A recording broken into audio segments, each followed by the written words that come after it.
Welcome everyone. Welcome to another episode of wealth talk by వివేకం. So ఈ వారం Nifty almost all time high, at least gift Nifty వచ్చేసరికి all time high రేంజ్ని చేరుకోవటం అంటే renewed optimism, అంటే ఓవరాల్గా కూడా ఇన్వెస్టర్స్ అందరూ bull sentiment is back, bull is back అని కూడా మీరు న్యూస్ హెడ్లైన్స్ కూడా చూస్తూ ఉండొచ్చు. కానీ అండర్లయింగ్ ఏముంది, ఏం మారిందా అంటే మనం దాని గురించి ఫోకస్గా తీసుకుని ఈ వారం వెల్త్ టాక్లో దాన్ని కాస్త టచ్ చేసి, అదే కాకుండా కంపెనీస్ ఒక 6-7 కంపెనీల వరకు రిజల్ట్స్ అనలైజ్ చేసే ప్రయత్నం చేద్దాం. Because more and more companies are coming out with results. So ముందుగా అసలు ఎందుకు ఈ కైండ్ ఆఫ్ గ్రోత్ స్పర్ట్ ఎందుకు అంటే మేబీ ఆ ట్రంప్ గారు చెప్పినట్టుగా, లేకపోతే కొన్ని మీడియా అవుట్లెట్స్ చెప్పినట్టుగా మనకి యుఎస్కి కాస్త ట్రేడ్ డీల్ దగ్గరలో ఉందని, ఆ 50% కాస్త ఇంపోజ్ చేసిన టారిఫ్ ఏదో 15% వరకు రెడ్యూస్ చేసే అవకాశాలు ఉన్నాయని కూడా ప్రాబబ్లీ మార్కెట్కి ఎప్పుడైనా మనలాంటి రీటైల్ ఇన్వెస్టర్స్కి ఆల్ డెసిషన్ మేకింగ్ లేయర్స్ అని దాటుకున్న తర్వాతే మనలాంటి వాడి దగ్గరికి వస్తుంది. అప్పుడు మనం రియాక్ట్ అయ్యి మనకే తెలిసిన కైండ్ ఆఫ్ ఇది స్పెక్యులేషనో లేకపోతే న్యూస్ అని మనం భావిస్తూ ఉంటాం. So maybe that is a big reason for why this renewed optimism. అదే కాకుండా కార్పొరేట్ ఇండియా కూడా ఎర్నింగ్స్ పెంచుకుంటూ చూపిస్తూ ఉన్నారు. దాన్ని కూడా maybe it is one impetus for this growth. So Prasad గారు, అంటే మనం కోర్స్ లెవెల్స్ పరంగా చెప్పి ఇదిగో ఈ వారం ఈ లెవెల్లో ఉండొచ్చు, వచ్చే వారం ఇంత లెవెల్లో రీచ్ అవ్వచ్చు, ఈ సపోర్ట్లు రెసిస్టెన్స్లు ఇవన్నీ మనం ఎలాగూ మాట్లాడడం, because we don't believe too much in to that. But ఈ రెన్యూడ్ ఆప్టిమిజంకి దేనికి అయితే చూస్తున్నామో దానికి కారణం ఏదై ఉంటారు అనుకుంటున్నారు? అంటే ఎప్పుడు యశ్వంత్ మనకి ఇష్టం ఉన్నా లేకపోయినా కూడా మార్కెట్లో ఉండే సెంటిమెంట్ మేజర్ పార్ట్ ప్లే చేస్తుంది ఏ స్టాక్ లో అయినా ప్రైస్ లో మూవ్మెంట్ అవ్వాలి అంటే. అందువల్ల జనరల్ సెంటిమెంట్ ని ఇంపాక్ట్ చేసేది అది లాంగ్ టర్మ్ ఇంపాక్ట్ ఉండేటువంటి ఫ్యాక్టర్ కనుక అయిపోతే, అంటే న్యూస్ లాంటిది ఒక కంపెనీ న్యూస్ అయిపోతే కనుక 2-3 డేస్ 4 డేస్ తర్వాత దాని యొక్క న్యూస్ వాల్యూ ఉండదు. కానీ ఇటువంటిది రెన్యూడ్ ఆప్టిమిజం ఫ్రమ్ అది టారిఫ్ 15% తగ్గుతుంది అంటే 15% కనుక టారిఫ్ తగ్గితే ఇండియా ప్రపంచంలో ఉన్న అనేక కంట్రీస్ తో పాటు ఇండియా కూడా ఈక్వల్ అయిపోతే అమెరికాతో ఇప్పుడు వరకు ఉన్న ఎక్స్పోర్ట్ ఛాన్స్ అన్ని కూడా దాదాపుగా 90% వెనక్కి వచ్చేస్తాయి. అంటే ఇప్పుడు వరకు చాలా ఎక్కువ ట్యాక్స్ వేసి దాదాపుగా ఎక్స్పోర్ట్స్ ఆపేసి ఇబ్బంది పడుతున్న సెక్టర్స్ అన్ని కూడా తిరిగి పుంజుకోవడానికి శక్తి వస్తుంది. పైగా ఆ కొనుక్కునే వాళ్ళు, అమెరికాలో కొనుక్కునే వాళ్ళు టారిఫ్ ని వాళ్ళ కన్స్యూమర్స్ పాస్ చేయడానికి ఒక 8%, మీరు ఒక 7% భరించండి అంటే కొద్దిగా గొప్ప అటు ఇటు కన్సెషన్ అయిపోతాయి. ఇండియన్ గవర్నమెంట్ కూడా కొద్దిగా ఎక్స్పోర్ట్స్ కనుక వేవర్ ఇచ్చినట్లయితే ఆటోమేటిక్గా 15% ఇస్ జీరో ఎఫెక్ట్ అయిపోతుంది మన మీద. అందువల్ల అది రెన్యూడ్ ఆప్టిమైజం ఈజ్ రైట్ జస్టిఫైడ్, అందులో డౌట్ ఏం అక్కర్లేదు. కాబట్టి ఇది ఇంపాక్ట్ ఒక రోజు 2 రోజులు ఉంటుందంటే కాదు, కంటిన్యూ అయ్యే అవకాశం ఉంది. పైగా మీరు చూస్తే ఇప్పుడు దాదాపుగా 3 నెలలు, అంటే అక్టోబర్ నెల వదిలిపెడితే అంతకుముందు జూలై, ఆగస్ట్, సెప్టెంబర్ నెలల్లో కంటిన్యూస్ గా ఎఫ్ఐఎల్ అమ్ముతూ వస్తే అక్టోబర్ నెలలోనేమో ఇన్ఫ్లోస్ కూడా స్టార్ట్ అయిపోయినాయి. అంటే అర్థం ఏంటి, ఇండియాలో ఉన్న మార్కెట్ల మీద మన ఇండియన్స్ కే కాకుండా ఫారిన్ ఇన్స్టిట్యూషనల్ ఇన్వెస్టర్స్ కూడా కొద్దిగా గొప్ప రెన్యూడ్ ఆప్టిమిజం వచ్చింది. అందువల్ల ఈ రోజున కొద్దిగా ట్రంప్ దగ్గర నుంచి టారిఫ్ లో సానుకూల సంకేతాలు వచ్చేయడానికి ఊతం వచ్చినట్టుగా కనపడుతోంది.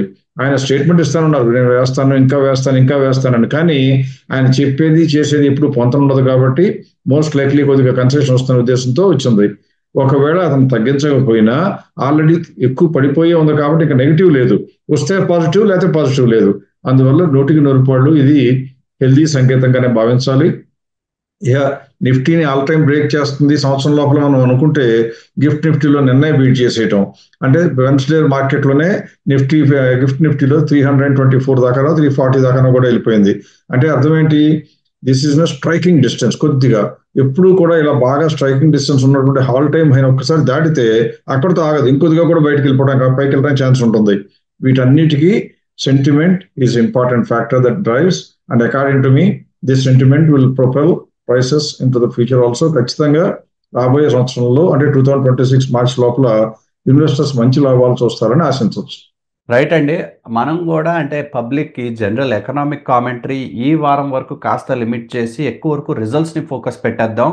Let's get and dive into the results. First and foremost Reliance గురించి కవర్ చేద్దాం. Reliance latest quarter results are very strong. అంటే పోయిన క్వార్టర్ ప్రాఫిట్స్ చూపించలేకపోయిందేమో కానీ సేల్స్, మార్జిన్స్ ఓవరాల్గా కూడా stabilisation of this giant oil to chemicals, retail అన్నిట్లో కూడా వారి స్టేచర్ ఏంటి, వారి రేంజ్ ఏంటో కూడా చూపిస్తున్న company Reliance. And trailing 12 months data చూస్తే కూడా కంటిన్యూడ్ స్ట్రెంగ్త్.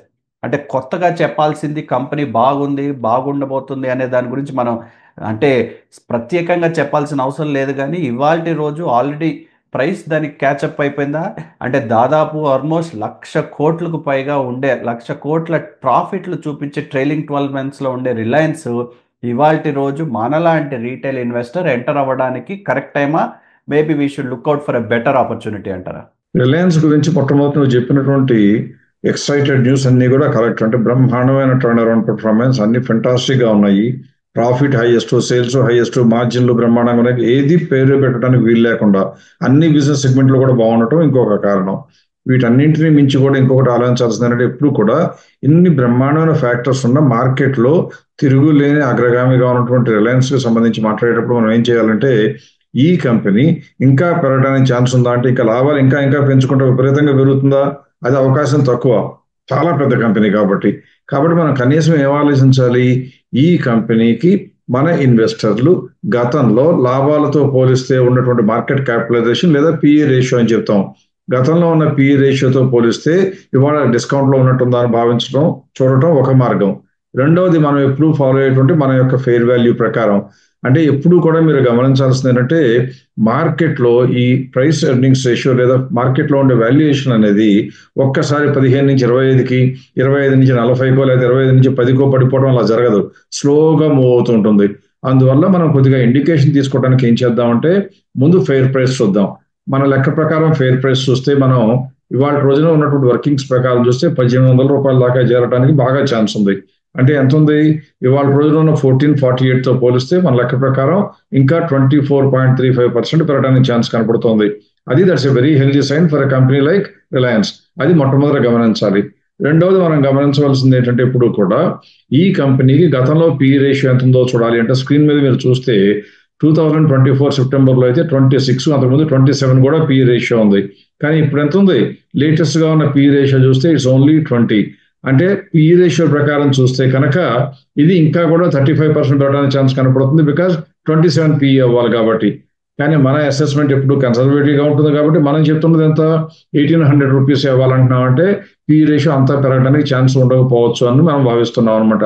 అందువల్ల మనం చూడవలసింది ఏంటంటే ఈ రోజున ఈ కంపెనీ పెద్ద కంపెనీ కాబట్టి మీ క్యాపిటల్ ప్రిజర్వ్ చేసుకోవడం కనుక మీ ప్రైమరీ ఏమైనట్టయితే మీ పోర్ట్ఫోలియోలో మన మామూలు సిద్ధాంతం ప్రకారం 30% కన్నా తక్కువ ఉన్నా కూడా గ్రోత్ కన్నా సేఫ్టీ ముఖ్యం అనుకునే ఇన్వెస్టర్ల పోర్ట్ఫోలియోలో ఖచ్చితంగా రిలయన్స్ కూడా చేరాలి. కాబట్టి ఆ కోణంలో ఆలోచిస్తే గ్రోత్ కన్నా స్టెబిలిటీ, సేఫ్టీ కోసం ఆలోచించే ఇన్వెస్టర్లకి మస్ట్ హ్యావ్ స్టాక్ ఏదైనా అంటే ఇప్పుడు రిలయన్స్ అని చెప్పాలి. అందువల్ల దిస్ ఇస్ ఫుల్లీ సపోర్టెడ్. మన లెక్క ప్రకారం ఖచ్చితంగా కూడా మంచి కంపెనీ. మనం ఇంకా దీన్ని అప్రూవ్ చేసి లేదు అంటే ఓకే టు బైలో నాట్ ఎట్ అని కనపడుతుంటే కారణం ఇది మన టాప్ 30లోకి రాలేదు కాబట్టి ఇంకా అప్రూవ్ చేయాల. But this is classifies for a quality stock that must be had by every investor whose portfolio is large enough. Right అండి. నెక్స్ట్ వచ్చేసి హిందుస్థాన్ యూనిలీవర్ కవర్ చేద్దాం. అగైన్ ఈ వాట్ ఎవర్ జిఎస్టీ ఇంపాక్ట్ మనం చూస్తున్నామో ఆ ఇండికేషన్ కూడా probably ఈ quarter రానున్న క్వార్టర్లో కూడా ఇంకా ఎక్కువ తెలిసిద్ది. జిఎస్టీ కట్ చేయడం వల్ల consumption Boost and overall sentiment కూడా ఇంప్రూవ్ అయితే, ఓవరాల్ మార్కెట్ సెంటిమెంట్ కూడా ఇంప్రూవ్ అయితే కూడా కన్జంప్షన్ పెరిగే అవకాశాలు ఉన్నాయి. సో లేటెస్ట్ క్వార్టర్ రిజల్ట్స్ ఎలా ఉన్నాయా అంటే అగైన్ రిలయన్స్ లాగా చాలా పెద్ద company, continued stability, trailing 12 months చూస్తేనేమో మనకు నచ్చే విధాలుగా సేల్స్, ప్రాఫిట్స్, మార్జిన్స్ పెంచుకుంటూ వస్తున్న కంపెనీ. ఒకప్పుడు అంటే సంవత్సరం క్రితం అరౌండ్ 3,000 రేంజ్లో ఉండే స్టాక్ కాస్త ఈ వాట్ ఎవర్ ఫ్లాట్ లైన్ అనేది చూస్తూ ఉంటూ ఇంకా 2,500, 2,600 రేంజ్లోనే ట్రేడ్ అవుతా ఉంది. కానీ ఈ సమయంలో కూడా ప్రాఫిట్లన్నీ పెంచుకుంటూ వస్తున్న కంపెనీ. సో ఇలా చూస్తే is it a time to enter into Hindustan Unilever right now? ఇప్పుడు is it time to enter అని అడిగే కన్నా is it a good company to buy అంటే yes, it's definitely good company to buy. ఈ కంపెనీకి PE ratio చూస్తే ఎప్పుడు కూడా ఒకప్పుడు 67, 68 కూడా ఉండేది. ఈ మధ్య కాలంలో చూస్తే 55, 56 ఉంది ప్రస్తుతం చూస్తే కనుక. అంత మాత్రాన కంపెనీ బ్యాడ్ అంటే కాదు. ఈ కంపెనీ కనుక ఇవాళ రోజున కొనాలంటే మన లెక్క ప్రకారం చాలా నేరోగా మన బోర్డర్ లైన్లో నిలబడుతుంది. మనం చెప్పేటువంటి గ్రోత్ ఉన్న కంపెనీనా? కావును గ్రోత్ ఉన్న కంపెనీ, అందుకే గ్రోత్ అని బ్రహ్మాండంగా రాస్తున్నాం. అలాగే కొనడానికి వీలుందా లేదా అని 30% ఉందా అని చూస్తే 29.42. ఎంత అండి తేడా 30%కి 29.42కి? 0.5%. అంటే ఇక్కడ నుంచి 15 రూపాయలు తగ్గితే కనుక 30% స్కోప్ అవుతుంది. ఇంకో 100 రూపాయలు పెరిగితే కనుక బయటకు వెళ్ళిపోతుంది, 3% తగ్గుతుంది. అందువల్ల ఇటువంటి పెద్ద పెద్ద కంపెనీలు అంటే రిలయన్స్ అంత 19 లక్షల కోట్లు ఉన్న మార్కెట్ క్యాప్ కాకపోయినా ఇది కూడా 6 లక్షల కోట్లు ఉన్న మార్కెట్ క్యాప్ ఉన్న కంపెనీ. అన్నిటి మించి కార్పొరేట్ గవర్నెన్స్ లో పేరు పెట్టడానికి కూడా అవకాశం లేకుండా ఉండే మంచి కంపెనీ. ఈ కంపెనీని కూడా మన పోర్ట్ఫోలియోలో లార్జ్ క్యాప్ లేకుండా నేను ఎప్పుడో మళ్ళీ చెప్తా వస్తున్నా మన వీడియోలో కూడా, ప్రస్తుతం రాబోయే టైంలో లార్జ్ క్యాప్లకు ఫోకస్ పెట్టండి అన్నాను. ఆ యాంగిల్లో మీరు ఆలోచించి నాతో కనుక ఏకీభవిస్తే ఈ కంపెనీ కూడా మీ పోర్ట్ఫోలియోలో ఉండవలసిన కంపెనీ. రాబోయేటువంటి ఫ్యూచర్ కూడా బాగుంది. జిఎస్టీ కన్సెషన్లు అనివ్వండి, ఇవన్నీ కూడా కలిపి చూస్తే రైజింగ్ ఇన్కమ్ లెవెల్స్ అనివ్వండి, వీటన్నిటితో కన్సంప్షన్ పెరిగితే హిందుస్థాన్ యూనిలివర్ లాంటి ఎఫ్ఎంసీజీ స్టాక్ చాలా మంచిది. అందువల్ల this is also a very good stock that one must have. Right అండి. నెక్స్ట్ మన ఇన్వెస్టర్స్కి చాలా ఇంట్రెస్టెడ్ ఉన్న స్టాక్ అని నేను భావిస్తున్నా లారస్ ల్యాబ్స్. జస్ట్ ఇప్పుడే రిజల్ట్స్ వచ్చినాయి. మనం థర్స్డే ఈవినింగ్ షూట్ చేస్తున్నాం కాబట్టి video results are out and results are strong. అంటే లేటెస్ట్ క్వార్టర్ వచ్చేసి కూడా పోయిన క్వార్టర్ మీదగా సేల్స్, ప్రాఫిట్, మార్జిన్స్ పెంచుకోవడం అండ్ మనకు చూసే ట్రైలింగ్ 12 months చూస్తేనే అన్ని చాలా నచ్చే విధాలుగానే వెళ్తున్న కంపెనీ, వెళ్తున్న బిజినెస్ కూడా. మెయిన్గా దీనికి అండ్ ఇందాకటి వరకు మనం కవర్ చేసిన స్టాక్స్ డిఫరెన్స్ ఏంటంటే ప్రైస్ కాస్త అరౌండ్ 500 అండ్ చిల్లర్ రేంజ్ నుంచి 550 రేంజ్ నుంచి కూడా సంవత్సరం క్రితం ఆల్మోస్ట్ ఇప్పుడు 900 ప్రైస్కి దాటేసింది. అంటే ఆల్మోస్ట్ ఒక 100% గ్రోత్ చూపించిన కంపెనీ.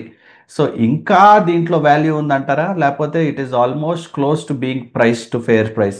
బహుశా మనం ఈ వీడియో రికార్డ్ చేసింది థర్స్డే అయినా మన వ్యూవర్స్ అందరూ చూసేటప్పటికి సాటర్డే అవుతుంది. సాటర్డే నాటికి దీనికి సంబంధించి పేపర్లన్నింటిలో పెద్ద పెద్ద హెడ్లైన్లు 45% పెరిగింది, 140% పెరిగింది, డబుల్ అయిపోయింది, త్రిబుల్ అయిపోయింది, రకరకాల వ్యాఖ్యానాలు వస్తూ ఉంటాయి. కానీ ఆ వ్యాఖ్యానాలన్నీ తప్పు అని మనం చెప్పడం కాదు, కానీ దాని యొక్క ఇంపాక్ట్ సరిగ్గా చూడాలి అంటే ఇప్పుడు కూడా ట్రైలింగ్ 12 months చూడాలి. అందుకని మీరు పేపర్లో చూడబోయే హెడ్లైన్స్ లేదా ఆల్రెడీ చూసేసిన హెడ్లైన్స్ ని ఒక్కసారి గుర్తుకు తెచ్చుకుంటూ మన స్క్రీన్ మీద ఉన్న డేటానే కనుక ప్రజెంట్ చేసి చూస్తే మీకు కనపడేది ఏంటి, ప్రాఫిట్ ఆఫ్టర్ ట్యాక్సెస్ చూస్తే కనుక లాస్ట్ అంతకుముందు 2025 జూన్లో నాటికి 500 కోట్లు ఉంటే ఇప్పుడు ఎంత అయింది, 679 కోట్లు అయింది. పెరగలేదా? పెరిగింది. డబల్ అవలా, 100-150% పెరగల. ఎంత పెరిగింది? 35-40% కన్నా తక్కువ అనమాట. కాబట్టి సూపర్లేటివ్ జంప్ అంటే కాదు. అందుకే మన సిస్టంలో ఎప్పుడు కూడా ఇటువంటి క్యాలిబ్రేషన్ సరిగ్గా జరగబట్టే వాల్యుయేషన్స్ ఎప్పుడు విపరీతంగా పెంచడం, అక్కడ ప్రాఫిట్ డబుల్ అవ్వగానే మనం కూడా ప్రైస్ డబుల్ అవుతుందని చెప్పేటువంటి పిచ్చి పిచ్చి ఆలోచనలు, మాటలు మన నోటెమ్మట రావు. ఇప్పుడు ఎంత బ్రహ్మాండంగా ఉన్న ఈ కంపెనీ అన్ని రకాల బాగుంది, కొనుక్కోవడానికి డిఫరెంట్ గా అనువైన కంపెనీ, మీ దగ్గర ఉంటే ధైర్యంగా ఉంచుకోవాల్సిన కంపెనీ. కానీ కొత్తగా కొనుక్కోవాలంటే మన ఫెయిర్ వాల్యూ ఎంత వచ్చింది ఇప్పుడు? 1222. పెద్దగా పెరగలేదు అప్పుడు అంతకుముందు కన్నా. లాస్ట్ క్వార్టర్లో ఎంత ఉంది, ఇప్పుడు కూడా దాదాపు అంతే ఉంది. అంటే అర్థం ఏంటంటే మనం ఫెయిర్ వాల్యూ మోడల్ చేసేటువంటి మన మోడల్ గ్రోత్ లో ఉన్న కంపెనీల మొమెంటం కూడా క్యాప్చర్ చేస్తూ పోర్ట్ఫోలియోని దీని యొక్క వాల్యూని బిల్డ్ చేస్తుంది. అందువల్ల ఈ కంపెనీలో ఇప్పుడు ఇక్కడ నుంచి బ్రహ్మాండంగా గ్రోత్ ఉందంటే గ్రోత్ ఉంది, 30% ఉంది, కొనుక్కోవడానికి అనువుగానే ఉంది. కానీ కొత్త మనీ కూడా వచ్చి ఫార్మాస్యూటికల్స్ లో ఉన్న దీనిలోనే కొనుక్కోవాలంటే దీనికన్నా మెరుగైనవి ఉంటాయి. 2 కారణాలు. ఒకటి, ఆల్రెడీ యశ్వంత్ చెప్పినట్టుగా బాగా పెరిగిన కంపెనీ ఇక్కడ నుంచి ఇంకా పెరిగే ఛాన్సుల కన్నా పెరుగుతుంటే ప్రాఫిట్ బుకింగ్ వచ్చే ఛాన్స్ ఉంటుంది. కాబట్టి అంత ఆశాజనకంగా ఇప్పుడు కొనుక్కోవాల్సిన అవసరం ఉండకపోవచ్చు. మంచి కంపెనీ, ఉంచుకుని తీరవలసిన కంపెనీ, కొనుక్కుని తీరవలసిన కంపెనీగా మాత్రం చెప్పలేము 30% గ్రోత్ ఉన్నా కూడా. ఎందుకంటే దీనికన్నా ఇదే సైజ్ లో ఉన్నటువంటి కంపెనీలు చాలా కంపెనీలు రిజల్ట్స్ వచ్చాయి, అన్ని కూడా బాగున్నాయి. కాబట్టి చాలా కంపెనీలు దీనికన్నా మెరుగైన కంపెనీలు మనకు కనపడుతున్నాయి. ఇకపోతే ఈ కంపెనీకి సంబంధించి సిడిఎంఏ అంటే చేసేటువంటి బిజినెస్ అన్ని కూడా ఇలాంటి చేసేటువంటి కంపెనీల మోడల్స్ ఉన్నటువంటి కంపెనీలు ఫార్మాస్యూటికల్ ఇండస్ట్రీలో ఇప్పటి వరకు పెద్దగా ఇంపాక్ట్ లేదు. జనరిక్ డ్రగ్స్ లో ఉంటారు, ఇది కూడా పేటెంటెడ్ డ్రగ్స్ కాదు. అందువల్ల ఈ కంపెనీకి సేల్స్ ఇంకా అమాంతంగా ఇక్కడ నుంచి విపరీతంగా పెరిగిపోయే ఛాన్స్ ఉందా అంటే ఉండకపోవచ్చు, కానీ కొద్దిగా పెరగడానికి ఛాన్స్ ఉంది. ఇప్పుడు క్యాపిటల్ ఎక్స్పెండిచర్ కోసం మళ్ళీ ఆంధ్రప్రదేశ్ లో ల్యాండ్ తీసుకుని అక్కడ కూడా ప్లాంట్ పెడతాను అన్నారు. అంటే ఇంటర్నల్ ఎక్రూవల్స్ అంతా డివిడెండ్ లాగా ఇవ్వచ్చే అవకాశం తక్కువ, రీఇన్వెస్ట్ చేసే అవకాశం ఎక్కువ. ఈ కారణాలన్నీ చూస్తే ఇక్కడి నుంచి గ్రోత్ ఫాస్ట్ గా ఎంత స్పీడ్ గా పెరగడానికి అవకాశం ఉండకపోవచ్చు. ఉంటే ఉంచుకుందాం, లేకపోతే కనుక కొద్దిగా కొనుక్కుందాం, కానీ భారీగా మాత్రం ఇందులో పెట్టుబడి పెట్టకుండా ఇందులో ఉన్న లాభాలు 1200 రూపాయలకు వస్తే, which is very likely according to me, వచ్చినప్పుడు శుభ్రంగా ప్రాఫిట్లు బుక్ చేసుకుని వేరే కంపెనీలోకి వెళ్దామని ఆలోచించుకుని స్థిమిత పడితే మంచిదని నా ఉద్దేశం. రైట్ అండి. నెక్స్ట్ మనం పీవీఆర్ ఐనాక్స్ కవర్ చేద్దాం. అంటే ఈ quarter results again back in to profits. గత 8 క్వార్టర్లు చూస్తే కూడా అంటే ఉంటేనేమో పాల్టరీ ప్రాఫిట్స్, లేకపోతే నెగటివ్ ప్రాఫిట్స్ చూపిస్తున్న పీవీఆర్ ఐనాక్స్ ఏదైతే కాస్త ఫుట్ ఫాల్స్ పెరిగి కాస్త హిట్లు కూడా వచ్చాయని కూడా మీరు కూడా భావించవచ్చు. That is also reflected in the results. ఆ PVR INOX trailing 12 months data చూస్తే కూడా స్టిల్ ఇంకా పాజిటివ్ ప్రాఫిట్ ఇంకా రానుంది. ఎందుకంటే మన ఏదైతే బ్యాక్లాగ్ ఉందో లాస్ట్ 3 క్వార్టర్స్ యొక్క నెగటివ్ ప్రాఫిట్స్ కూడా దానికి వెనక్కి లాగుతూ సేల్స్ పెంచుకుంటా ఉంది కంపెనీ ఒక పక్క, కాస్త మార్జిన్స్ కూడా పెంచుకుంటూ ప్రాఫిట్ని అంటే లాస్ని తగ్గించుకుంటూ వస్తున్నారు. కానీ I think there is still time before we enter in to some companies like this. అంటే ఒకప్పుడు 1600 1700గా ట్రేడ్ అవుతున్న కంపెనీ అంటే లాస్ట్ ఇయర్ వచ్చేసరికి ఇవాళ అరౌండ్ 1150, అంటే అరౌండ్ 30% ఇంకా recovery from it's previous 1 year levels. ఇన్ని చూసి ఇలాంటి లాస్ మేకింగ్ కంపెనీ లేకపోతే అప్పుడప్పుడు ప్రాఫిట్ చేసే కంపెనీలో మనలాంటి రీటైల్ ఇన్వెస్టర్ ఎంటర్ అవ్వటం కొంచెం దానికి భయంకరం అని అనుకోవాలా, లేకపోతే ఇంకా దానిలో దూకి మనం కూడా వాల్యూ క్రియేట్ చేసే అవకాశాలు ఉన్నాయంటారా? ఎప్పుడు కూడా జీవించాలనే కోరిక ముందు ఉండాలి, పోరాడాలనే కోరిక తప్పకపోతే ఉండాలి. కానీ నేను జీవించడమే కాదు, పోరాడుతానే ఉంటాను, లాస్ వచ్చే కంపెనీ కొంటాను, అందులో లాభాల కోసం ఆశపడతాను, ఎదురు చూస్తాను అనేటువంటి వితండవాదం చేస్తుంటే ఇటువంటి కంపెనీలు కొనుక్కోవడం మంచిదవుతుందేమో. కానీ అదర్వైజ్ మన పంథా ప్రకారం గ్రోత్ ఉన్న కంపెనీలే కొనాలి.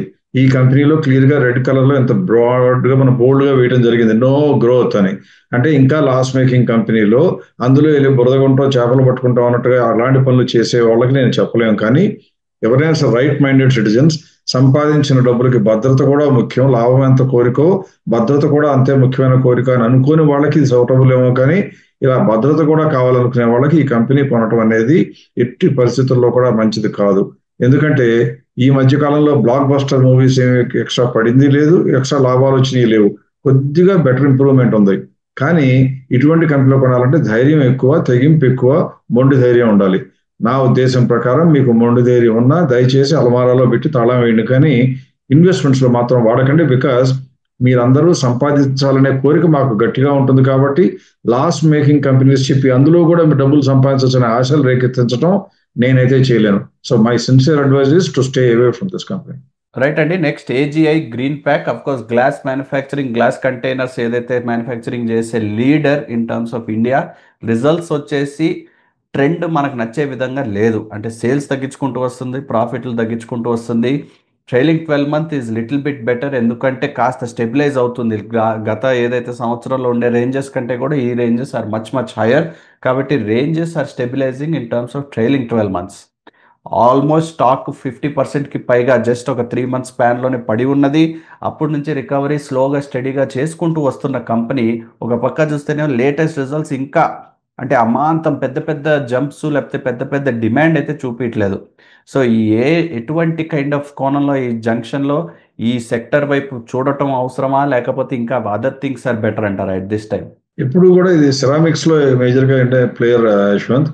ఇందులో మనం గమనించాల్సిన ఈ కంపెనీని ఇంతకుముందు కూడా మనం చెప్పాం, ఈ రోజు కూడా డిస్కషన్ లో చెప్పడం జరిగింది. ఏదైనా సరే ఒక కంపెనీ యొక్క గ్రోత్ పదంలో ఉంటే కొన్ని రోజులు కంటిన్యూ అవటం, పట్టం జరిగితే కూడా కొన్ని రోజులు కంటిన్యూ అవటం, తర్వాత మళ్ళీ నిలదొక్కుని మళ్ళీ పుంజుకోవడం, ఇవన్నీ కూడా జనరల్ గా బిజినెస్ సైకిల్స్. అందులో ఎప్పుడు మనం బిజినెస్ సైకిల్లో దిగాలి, ఎప్పుడు దిగకూడదు అంటే ప్రధానంగా వర్కింగ్స్ లోనేమో పుంజుకున్నట్లుగా కనపడుతూ ఆ షేర్ ప్రైస్ లో కనుక పడిపోవడం కనపడుతున్నట్టుగా కనిపిస్తే ఐడియల్ టైం అవుతుంది. ఎందుకు అంటే ఈ కంపెనీ స్మాల్ క్యాప్ స్టాక్, అంటే దాదాపు మిడ్ క్యాప్ కన్నా కొద్దిగా తక్కువ, కొద్దిగా ఇటుగా 5,000 కోట్లు మార్కెట్ క్యాప్ ఉన్న కంపెనీ. ఈ కంపెనీలో విపరీతంగా డబ్బులు సంపాదించాలి అనుకుంటే వాల్యూమ్స్ అంత ఎక్కువ ఉండవు కాబట్టి మీకు వీలు కాకపోవచ్చు. కానీ ఈ కంపెనీ కొనుక్కోవడానికి అనువుగా ఉందా లేదంటే ఖచ్చితంగా అనువుగా ఉంది. ఎందుకు అనువుగా ఉంది అని చూస్తే ఇప్పుడు ఈ కంపెనీలో చూస్తే మనకి సరిగ్గా 2024లో 24 PE రేషియో ఉంది. ఎంత? 24 PE రేషియో. అప్పటికి కనుక మీరు ఒక్కసారి చూసినట్లయితే 24 జూన్ వరకు చూస్తే అంతకుముందు కాలం నుంచి తగ్గుతూ వచ్చిన మార్జిన్ 11.4, 10.38, 10.34 లోయెస్ట్ ఉన్న టైంలోనే దాదాపుగా దానికి PE రేషియో 23కి వచ్చింది ఆ నెక్స్ట్ క్వార్టర్లో. అక్కడి నుంచి ఇప్పుడు చూస్తే ఎంత వచ్చింది మరి 15. అంటే అర్థం ఏంటి? ఇందులో ఎప్పుడూ కూడా ప్రమోటర్ల కోటలు మారటం, ఏదైనా చిన్న ఇష్యూలు వస్తే మారుతుందే కానీ కంపెనీ పనితీరు అక్కడ నుంచి గణనీయంగా పెరిగింది. 11% అలా 11.86, 12.75, 13.13, 13.27 కంటిన్యూస్ గా మార్జిన్లు పెంచుకుంటూ వస్తున్న కంపెనీ ఇంతకన్నా బ్రహ్మాండంగా సంపాదించడం చేయటం ఎవరి వల్ల కాదు అంత తేలికగా. అందువల్ల ఈ company should be given full marks. అందుకే మనం గ్రోత్ అని రాయడం జరిగింది. ఇవాళ రోజునున్న 827 నుంచి చూస్తుంటే 1178 ఈజ్ అవర్ ఫేర్ ప్రైస్, అంటే 42% ఉంది. మీకు లార్జ్ క్యాప్ లో కొనుక్కుంటే మంచిది అని నేను చెప్తూ ఉన్నాను కాబట్టి అది కనుక బాగా మనసుకు నాటుకునే ఉంటే ఈ కంపెనీని కొనవసరం లేదేమో, కానీ అదర్వైజ్ కాదండి నేను ఇంకా 3-4 ఏళ్ళైనా మార్కెట్లో ఉంటాను కాబట్టి నాకు క్యాపిటల్ ఎప్రిసియేషన్ చాలా ఇంపార్టెంట్ అనుకుంటే మాత్రం ఖచ్చితంగా ఈ కంపెనీని కూడా కన్సిడర్ చేయగలిగింది. 42% స్కోప్ ఉంది. కాకపోతే గుర్తుంచుకోండి, రాబోయే 1 year లో వండర్స్ జరిగే అవకాశాలు తక్కువ ఉన్న కంపెనీ, కానీ లాంగ్ రన్ లో మాత్రం ఖచ్చితంగా పెరగడానికి అవకాశం ఉన్న కంపెనీ.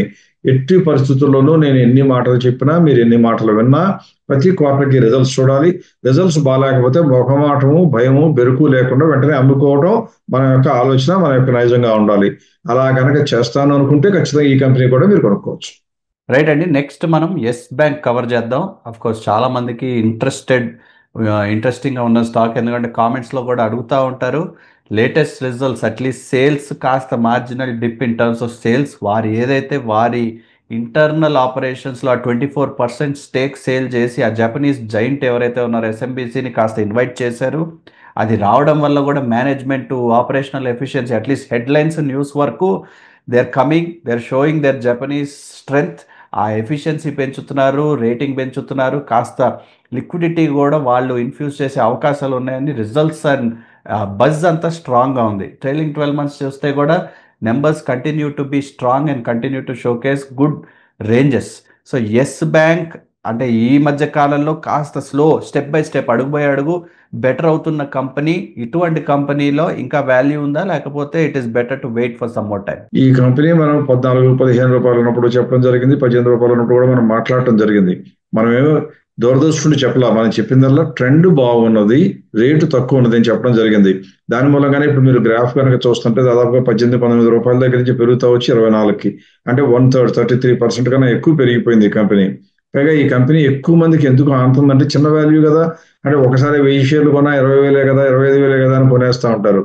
మీరు అటువంటి ప్రైస్, అటువంటి ఎట్టి పరిస్థితుల్లో అపోహలకు లోను కారు అని నేను భావిస్తున్నాను. ఎందుకంటే మనం పెట్టే డబ్బులు బట్టే మనకి అమౌంట్ ఇన్వెస్ట్మెంట్ వస్తుంది. ఆ కంపెనీ పెరిగే ఛాన్స్ ఉంటే అది చిన్న వాల్యూ అయితే ఎక్కువ పెరిగే ఛాన్సు, పెద్ద వాల్యూ అయితే తక్కువ పెరిగే ఛాన్సు సాధారణంగా ఉండదు. అది ఎక్కువ మందికి అపోహ మాత్రమే. అటువంటి అపోహలకు లోను కాకుండా చిన్న కంపెనీ కాబట్టి కొంటాను అనుకోకుండా మెరిట్స్ ప్రకారం మాత్రం ఆలోచిస్తే ఇప్పుడు దాదాపుగా 30% గ్యాప్ ఉన్న కంపెనీ. బ్యాంకింగ్ ఇండస్ట్రీ అన్నిటికీ ఛాన్స్ ఎక్కువ ఉంది. ఇప్పుడు యశ్వంత్ చెప్పినట్టుగా వచ్చిన కొత్త ఇన్వెస్టర్లు బాగా డబ్బులు తేగలిగిన కెపాసిటీ, డీప్ పాకెట్స్ ఉన్నవాళ్ళు కాబట్టి ఎంత క్యాపిటల్ అయినా పెట్టగలరు, ఆటోమేటిక్గా ఇంట్రెస్ట్ కూడా సంపాదించగలరు. అందుకని ఒక్కసారి వచ్చిన చిన్న డిప్ టోటల్ సేల్స్ ఇన్కమ్ లో, టోటల్ రెవెన్యూలో అది వరి అవ్వక్కర్లేదు. మార్జిన్స్ చూస్తే ఇప్పుడు మొత్తం 3.88% తో మొదలుపెట్టి 9.32% దాకా వచ్చిన కంపెనీ. సో మార్జిన్స్ బాగుండి కొత్త ఇన్వెస్టర్ వచ్చి అంతకు ముందున్న నెగిటివ్ అంతా కూడా వాష్అవుట్ అయిపోయి దాదాపుగా నిర్మాత వాడిన తెల్లటి బట్టలాగా శుభ్రంగా ఉంది కాబట్టి ఈ కంపెనీని ఇప్పుడు ఇన్వెస్ట్మెంట్ చేయడానికి ఆలోచించవచ్చు అంటే ఆలోచించవచ్చు. అందుకే గ్రోత్ రాయడం జరిగింది. ఇప్పుడు 30% స్కోప్ ఉంది. బ్యాంకింగ్ స్టాక్స్ లో మీకు 20% ఎక్స్పోజర్ ఆల్రెడీ లేకపోతే ప్రైవేట్ సెక్టర్ మీద కొద్దిగా ఇంట్రెస్ట్ ఉంటే ఈ బ్యాంకును కూడా మీరు ఆలోచించవచ్చు. ఎందువల్లంటే 30% గ్యాప్ కూడా ఉంది కాబట్టి. అదర్వైజ్ ఈ కంపెనీని కూడా మనకి అప్రూవల్లోకి ఇంకా రానట్టుగా నాట్ ఎట్ అని రాశాము అంటే మన టాప్ 30 లిస్ట్ లో రాలా అక్రాస్ ఆల్ ఇండస్ట్రీస్. అంతే తప్పితే కంపెనీ ఇస్ గుడ్ ఎనఫ్. మీరు అందులో చిన్న వాల్యూ ఉంటుంది కాబట్టి కొనుక్కోవాలనుకుంటే కొనుక్కోవచ్చు. మార్కెట్ క్యాప్ చూస్తే 71,000 కోట్లు, ఓన్లీ ప్రైస్ మాత్రమే తక్కువ. బ్యాంకింగ్ సెక్టర్ కి ఫ్యూచర్ బాగుంది, అందులో ఈ బ్యాంక్ కి ఇంకా ఫ్యూచర్ కూడా బాగుండే అవకాశాలు బాగా ఎక్కువ ఉన్నాయి. కాబట్టి at this price this looks attractive. Right అండి. విత్ దట్ మనం ఈ వారం కంక్లూడ్ చేద్దాం. అగైన్ రిజల్ట్స్ అండ్ మోర్ రిజల్ట్స్నే స్పెషల్ ఫోకస్గా తీసుకుంటూ ఉంటాం. రానున్న వారం, వచ్చే వారంలో కూడా మనం లైవ్ తప్పకుండా చేస్తాం. ఏదైతే దీపావళి సందర్భంగా ఈసారి వెనస్డే మనం ఆఫ్ ఉన్నాం కాబట్టి చేయలేదు, కానీ వచ్చే వారం తప్పకుండా లైవ్ సెషన్ అండ్ దానికి తర్వాత మళ్ళీ wealth talk with more focus on results. క్వశ్చన్స్తో రెడీగా రండి, తప్పకుండా ఆన్సర్ చేయడానికి మేము కూడా ready. So will see you again next week. Thank you for watching.